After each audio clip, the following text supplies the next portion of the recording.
আমার প্রিয় ও স্নেহের 2024 সালের নতুন বছরে ষষ্ঠ শ্রেণীর ছাত্রছাত্রী বন্ধুরা, আশা করি তোমার সবাই ভালো আছো।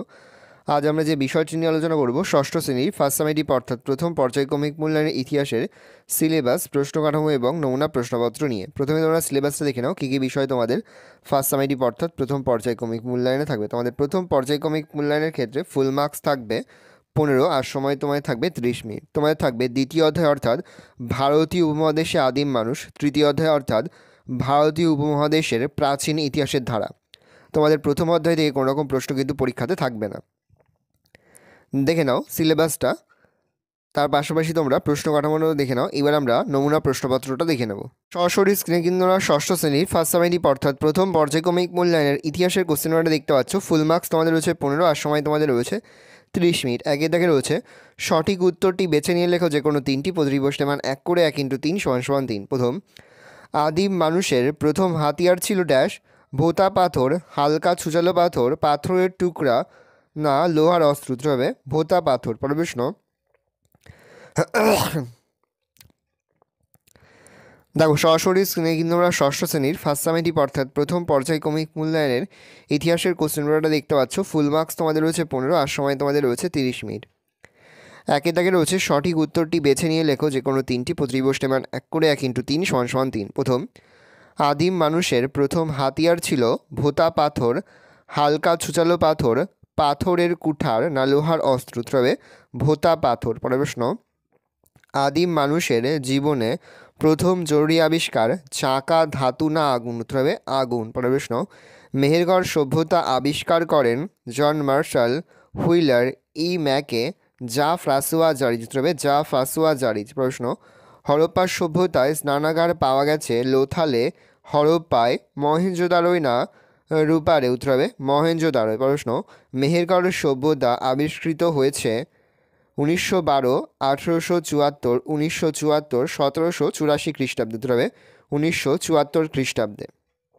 দুয়ে দাগে রয়েছে নিচের প্রশ্নগুলোর এক কথায় উত্তর দাও। প্রতিটি প্রশ্নের মান 1 করে 1 × 2 = 2। প্রথম, ভীমবেটকা কি? উত্তর লিখবে ভীমবেটকা হলো একটি গুহা, এখানে আদিম মানুষের আঁকা গুহা চিত্রগুলি পাওয়া গেছে। প্রশ্ন, হোমো হ্যাবিলিস কথার অর্থ কি? উত্তর লিখবে হোমো হ্যাবিলিস কথার অর্থ হলো দক্ষ মানুষ। প্রশ্ন, পাথরের যুগে কয় ভাগে বিভক্ত করা যায়? পাথরের যুগকে 3 ভাগে বিভক্ত করা যায়। প্রশ্ন, হরপ্পা সভ্যতার একমাত্র বন্দর কোনটি? উত্তর লিখবে হরপ্পা সভ্যতার একমাত্র বন্দর হলো গুজরাটের লোথাল। প্রশ্ন, হরপ্পা নগরীর আবিষ্কারক কি? উত্তর লিখবে হরপ্পা নগরীর আবিষ্কারক হলেন দয়ারাম সাহানি। প্রশ্ন, মহেঞ্জোদারো কি আবিষ্কার? উত্তর লিখবে মহেঞ্জোদারো আবিষ্কার করেন রাখাল দাস বন্দ্যোপাধ্যায়।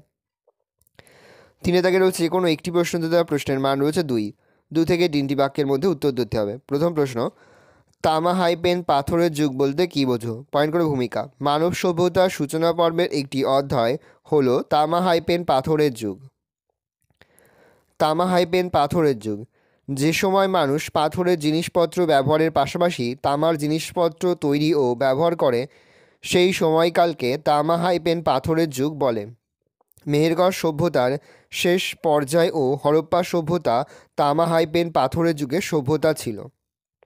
পরের প্রশ্ন, সিন্ধু সভ্যতাকে হরপ্পা সভ্যতা বলা হয় কেন? তো লিখবে পয়েন্ট করে ভূমিকা।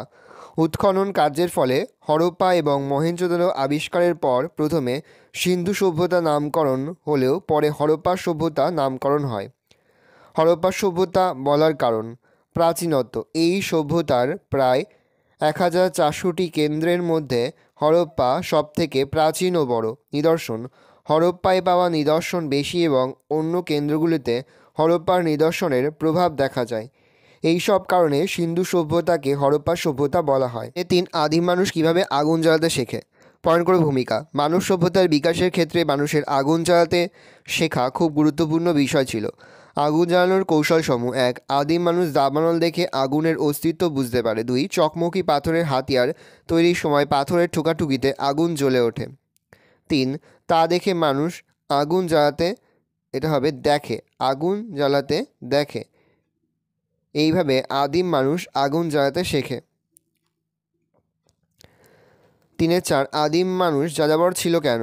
আদিম মানুষ নানা কারণে যাযাবর জীবনযাপন করত। 1, আদিম মানুষ নিজের খাবার নিজে উৎপাদন করতে পারতো না। 2, আদিম মানুষ শিকার করে ও বনের ফলমূল সংগ্রহ করে তাদের খাদ্যের চাহিদা মেটাতো, আর বনের ফলমূল বা শিকার কোনো একটি নির্দিষ্ট এলাকার মধ্যে পাওয়া যেত না। 3, তাদের বিভিন্ন স্থানে ঘুরে ঘুরে খাদ্য সংগ্রহ করতে হতো। এই সব কারণে আদিম মানুষ যাযাবর ছিল।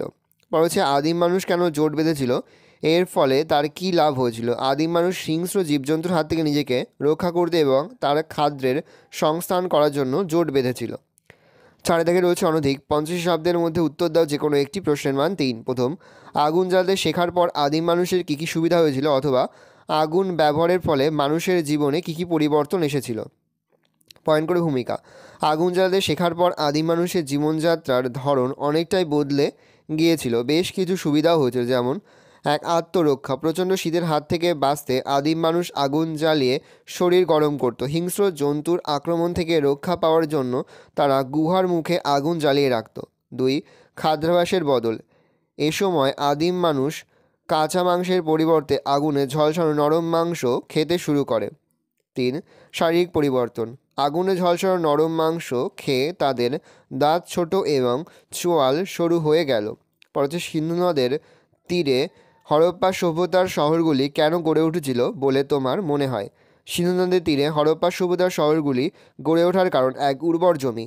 সিন্ধু নদের বন্যায় জমিতে প্রচুর পলি পড়ত, ফলে কৃষি জমিগুলি হয়ে উঠেছিল খুবই উর্বর জমিতে ভালো চাষ হতো। তাই হরপ্পা সভ্যতার কৃষিজীবী মানুষ এইসব এলাকায় তাদের বসত বাড়ি গড়ে তুলেছিল। জলসেচ। সিন্ধু নদের জল কৃষিজমিতে সেচের কাজে লাগানো হতো, ফলে উন্নত কৃষি সম্ভব হতো। 3, পানীয় জল। সিন্ধু নদের জল পানীয় জলের প্রয়োজন মেটাতো। 4, মাছ শিকার। জীবিকা হিসেবে হরপ্পা সভ্যতার অধিবাসীরা সিন্ধু নদের মাছ শিকার করত। 5, বাণিজ্যিক যোগাযোগের সুবিধা। সিন্ধু নদের মাধ্যমে দেশের ভেতরে ও বাইরের বাণিজ্যিক যোগাযোগ ব্যবস্থা গড়ে তোলা যেত। এই সকল সুবিধার জন্য হরপ্পার অধিবাসীরা সিন্ধু নদের তীরে শহরগুলি গড়ে তুলেছিল। হরপ্পা সভ্যতার শস্যাগারটি কেমন ছিল। ভূমিকা। হরপ্পাতে শস্য মজুদ রাখার জন্য ব্যবহৃত বিশাল শস্যাগার পাওয়া গেছে। আয়তন। হরপ্পা সভ্যতার শস্যাগারটি রবি নদীর তীরে 200 ফুট 150 ফুট আয়তনের একটি মঞ্চের ওপর নির্মিত ছিল। ইতিহাসবিদ A.L. ব্যাসাম শস্যাগারটিকে রাষ্ট্রীয় ব্যাংকের সঙ্গে তুলনা করেছেন। বৈশিষ্ট্য। 1, শস্যাগার দেখতে অনেকটা পাকা বাড়ির মতো ছিল। 2, হরপ্পার শস্য রাখার বাড়িটির ভেতরে ছিল 2 সারিতে ভাগ করা মোট 12টি স্তর। 3, শস্যাগারে হাওয়া চলাচলের জন্য ঘুলঘুলি ছিল। এখানে শস্য ঝাড়াই বাছাইয়ের ব্যবস্থা ছিল। পরের প্রশ্ন, আদিম মানুষ জোট বেঁধেছিল কেন করবে। ভূমিকা। আজ থেকে আনুমানিক 26 লক্ষ থেকে 17 লক্ষ বছর আগে আদিম মানুষ নানা কারণে জোট বেঁধে থাকতে শুরু করে। 1, আত্মরক্ষা। আদিম মানুষ নিজেদের হিংস্র জন্তুর হাত থেকে বাঁচাতে জোট বেঁধেছিল। 2, খাদ্য সংগ্রহ। দলবদ্ধভাবে থাকলে খাদ্য সংগ্রহের ক্ষেত্রে এবং শিকারের ক্ষেত্রে সুবিধা হতো। 3, নিজস্ব সংস্কৃতি সৃষ্টি। আদিম মানুষ জোটবদ্ধ থাকার ফলে তারা একটি নিজস্ব সংস্কৃতি গড়ে তোলে এবং শৃঙ্খলাপরায়ণ হয়। 5 দাগে রয়েছে অনধিক 80 শব্দের মধ্যে উত্তর দাও যে কোনো একটি প্রশ্নের মান 5। প্রথম, মাঝের পাথরের যুগে মানুষের জীবনযাত্রার নানা দিক সম্পর্কে সংক্ষেপে আলোচনা করো। পয়েন্ট করে ভূমিকা। বিভিন্ন প্রত্নক্ষেত্র থেকে প্রাপ্ত হাতিয়ার, মানুষ ও পশুর কঙ্কাল এবং বিভিন্ন জিনিসপত্র থেকে মাঝের পাথরের যুগের মানুষের জীবনযাত্রার একটি চিত্র পাওয়া যায়। 1, হাতিয়ার। উত্তরপ্রদেশের সরাইনগর রাইতে 2 দিকে ধারালো ছুরি এবং হাড়ের তৈরি তীরের ফলা পাথরের হাতকুঠা সহ বিভিন্ন ধরনের পাথরের ও গাছের ডালযুক্ত হাতিয়ার পাওয়া গেছে। 2, জীবিকা। এই যুগের মানুষ বনের ফলমূল, মধু এবং পশু শিকার করে খাদ্যের চাহিদা মেটাত। সরাই নহর রাইতে শস্য পেশারের জাতা পাওয়া গেছে। আগুনের ব্যবহার। এই যুগে মানুষ কাঁচা মাংস আগুনে ঝলসে খেতে এবং শীত ও বন্যজন্তুর হাত থেকে বাঁচতে তারা আগুন জ্বালিয়ে রাখত। 4, সমাধি। সরাইনহর রায় এবং আদমগড়ে এই যুগের মানুষের সমাধি ও কঙ্কাল পাওয়া গেছে। মাটির পাত্র নির্মাণ। খাদ্য ও জল রাখার জন্য তারা নানা ধরনের মাটির পাত্র তৈরি করত। পরের প্রশ্ন, পুরনো পাথরের যুগের মানুষের জীবনযাত্রা কেমন ছিল। পরে যে ভূমিকা থেকে পাওয়া, এটা একটু প্রিন্টিং মিস্টেক হয়েছে, এটা লিখবে না। পুরনো পাথরের যুগে মানুষের জীবনযাত্রা কেমন ছিল।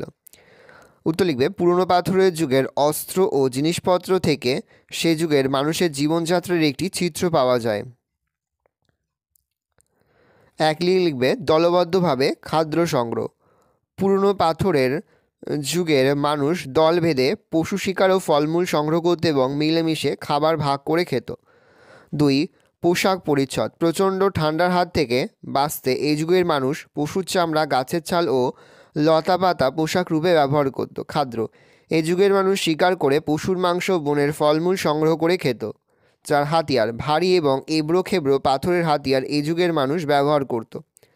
ভালো করে দেখে নাও, এই রয়েছে টোটাল তোমাদের ফার্স্ট সামেটিভ অর্থাৎ প্রথম পর্যায়ক্রমিক মূল্যায়নের ষষ্ঠ শ্রেণীর ইতিহাসের কোশ্চেন পেপার। ভালো করে তোমরা কোশ্চেন পেপারটা দেখে নাও। এই ধরনের কোশ্চেন প্যাটার্নেই কিন্তু প্রতিটি স্কুলে তোমাদের কিন্তু ফার্স্ট সামেটিভ অর্থাৎ প্রথম পর্যায়ক্রমিক মূল্যায়নের প্রশ্নপত্র হবে, সেহেতু ভালো করে তোমরা কোশ্চেন পেপারটা দেখে নাও। আশা করি ভিডিওটা ভালো লেগেছে। ভিডিওটা ভালো লাগলে ভিডিওকে লাইক করতে একদমই ভুলবে না। আর আমার চ্যানেল নতুন হও লাল ক্লাসে সাবস্ক্রাইব প্রেস করে পাশে বেল আইকন প্রেস করবে, যখন নতুন কোনো ভিডিও আপলোড করি সবার ফার্স্ট নোটিফিকেশন তোমরা পেয়ে যাও।